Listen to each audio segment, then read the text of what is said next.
La suite d'une très belle série entamée lundi après Alamo, les hameaux. Des passionnés se battent pour qu'ils ne restent pas à l'abandon. Souvent, ils sont abandonnés, malheureusement. Aujourd'hui, l'histoire d'un homme qui, depuis 30 ans, a acheté un bout de village dans des remparts en ruine. Il a déjà restauré une quinzaine de maisons pour en faire des gîtes. À la Garde, dans le Gers, Pascal Michel, Paul Etienne-Zane. C'est un pays de cocagne, un petit village perché tout en haut d'un coteau, entouré de pastels, de champs de blé, d'une campagne sereine. C'est un rêve aussi. Le rêve d'un homme qui voulait collectionner les paysages. Ça, c'est la raison d'être du lieu. Sur l'éperon rocheux, dominant le paysage, surveillant les alentours. Et en fait, aujourd'hui, c'est un lieu de paix. C'est un lieu de calme. Regardez le beau paysage. Et donc, tout est né de l'idée du paysage. Comment pouvoir collectionner des paysages? Ce paysage, on le retrouve dans chaque ouverture, dans chaque fenêtre, tel un tableau vivant. Et en voilà l'auteur, Frédéric Coustol. C'est lui qui a rebâti ce village comme un peintre compose sur sa toile. J'aime bien vous voyez la verdure et les couleurs des volets. Regardez. Frédéric est tombé sous le charme de ce village fortifié voilà 30 ans. Castelnau-Fieumarcon, résidence des marquis de Fimarcon, seigneur moyenâgeux de la région de Lectoure. En 1978, un tas de pierres. Ça ressemblait à un champ de ruines. Champ de ruines dans lequel on ne peut pas rentrer.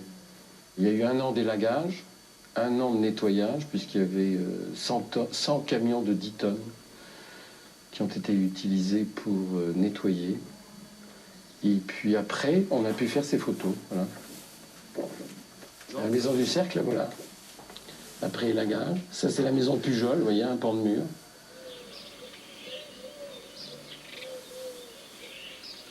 « 30 ans plus tard, après quelques milliers d'heures de travail, voilà Castelnau-Fieumarcon qui revit. Tout le monde vient. Et voici les gardiennes du village.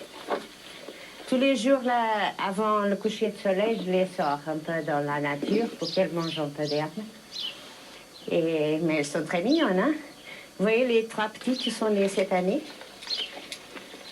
Elles sont les seules habitantes à l'année, car aujourd'hui, Castelnau-Fieumarcon est un village à louer. Aux entreprises pour leurs séminaires, aux familles pour les grands événements. Une façon pour Frédéric de financer et partager son rêve. En 78, quand nous avons eu la possibilité d'acheter cet ensemble, les vieilles maisons avec le regroupement des terres étaient laissées à l'abandon. Et donc c'était aussi essayer de montrer qu'on pouvait sauver cet héritage, ce travail qui avait été fait par des hommes pendant tant d'années. Il reste encore à Frédéric Coustol une dernière tâche à accomplir. Restaurer les écuries du XVIe siècle et leur entrée monumentale. Ce sera la dernière pierre à son édifice, l'œuvre d'une vie. Voilà, des hameaux comme ça, il en existe des centaines en France, malheureusement abandonnés. Demain, on ira dans le Morbihan et cette série, vous pouvez la voir sur notre site internet. Regardez encore l'adresse www.tf1.fr/13h avec aussi la série Aimer vivre en France qu'on peut revoir quand on veut. Et puis si vous voulez nous donner quelques petits trucs de grand-mère, quelques recettes de cuisine notamment, n'hésitez pas à venir les partager sur le site du journal de 13h.